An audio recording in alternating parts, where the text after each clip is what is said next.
Isang mapagpalang araw po sa ating lahat, panibagong araw at mayroon po tayo ngayong panibagong gagawin na isang unit na Huawei Y6P. Ang unit ng mga Teknoy ay full charge na po yan, naka 100% na po ang unit, pero ang problema nito mga Teknoy, pagka ino-open ko po, nagpapatay sindi lang po ang unit. So ang video na itong mga Teknoy ay disclaimer lang po ito, based lang po ito sa aking mga naging experience. Ang lahat naman po na mga ina-upload ko po dito sa YouTube at hindi po tayo dito nagmamagaling. So ipapakita ko lang po sa inyo mga Teknoy kung paano ba ginagawa ang mga ganitong issue ng cellphone.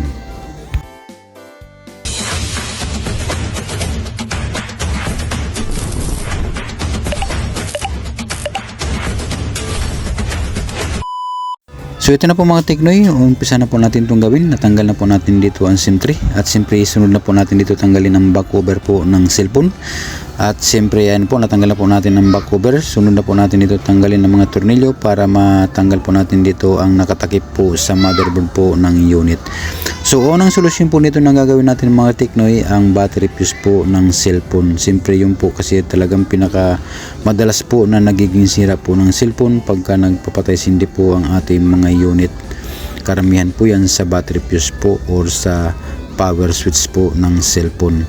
So ayan po mga Teknoy, ipapakita ko lang po sa inyo dito ang pinaka battery fuse po dito sa BMS po ng battery. Ipapakita ko po sa inyo dito ang fuse po ng battery.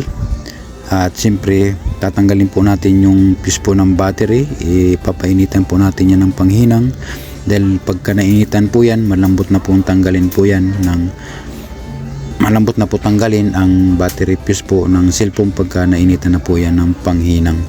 So ayan po mga Teknoy, ang battery fuse po ng cellphone, ayan po yan.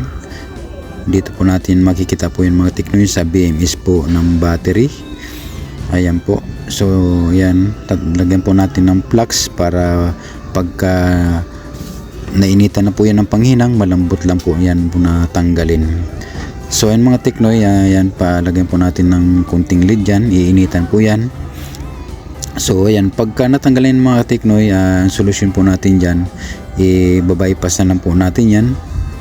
So pagdidikitin lang po natin yan ang negative saka positive.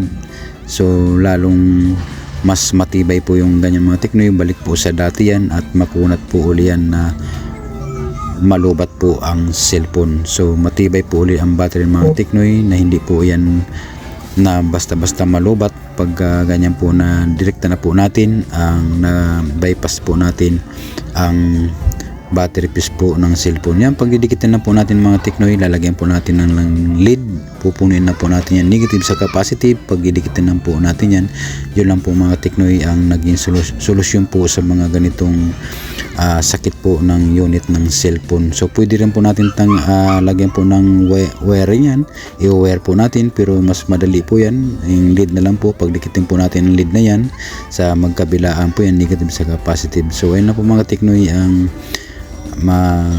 nagiging problema po sa ating mga unit na nagpapatay sindi po sa battery fuse po yan ng ating mga cellphone. So ayun mga Teknoy, okay na po yan. Ayan po, nadikit na po natin, okay na po yan. Pwede na po natin yan, lagyan po muna natin to ng masking tape para maiwasan po natin dito na magkaroon po ng grounded po ang ating cellphone. So ayan po, salpak na po natin dito sa motherboard. Titingnan po natin mga Teknoy kung magtuloy-tuloy na nga po ito, tumuloy na po siya. So ayan po, buksan mo natin. So kanina mga Teknoy, nung kahit na 100% po siya, ayaw niya po talaga tumuloy, nagpapatay sindi lang po siya. So ayan mga Teknoy, na-open na po natin ang cellphone Huawei. Ang unit ito mga Teknoy ay Huawei Y6P. So ayan mga Teknoy, mukhang tutuloy na po siya, hindi na po siya nagpatay sindi. Ayun na po, lumabas na po yung Huawei niya. Kanina talaga kahit na 100% ayaw niya po talaga lumabas, nagpapatay sindi talaga siya. So ayun mga, ibalik na po natin dito mga Teknoy ang takip po ng motherboard. So lagay na natin dito ang mga tornilyo. So ibalik na po natin to sa dati. Ibalik muna natin dito ang fingerprint po ng cellphone, dahil yan po importante din po yan pagka maglagay po tayo ng mga password sa ating cellphone o fingerprint po. Ayan po, So ayan po, ilagay na po natin dito ang pangtakip dito sa motherboard, saka ilagay na rin po natin dito ang mga tornilyo sa cellphone.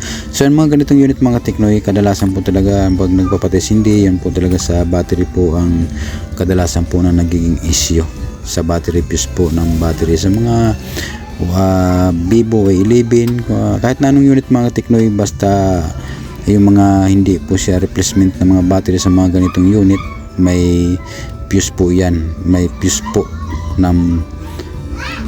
po ang battery po ng cellphone. So yung mga Teknoy, okay na po, tumuloy na po ang cellphone natin. So ayun mga Teknoy, okay na po ang cellphone na Huawei Y6P. Kung nagustuhan nyo po ang video na to, paki-like po and subscribe po sa aking munting channel. So ayun mga Teknoy, maraming salamat po sa inyong mga panonood. Magkita-kita po tayo sa mga susunod na mga simpleng video. Mag-ingat po kayo palagi and God bless po sa ating lahat.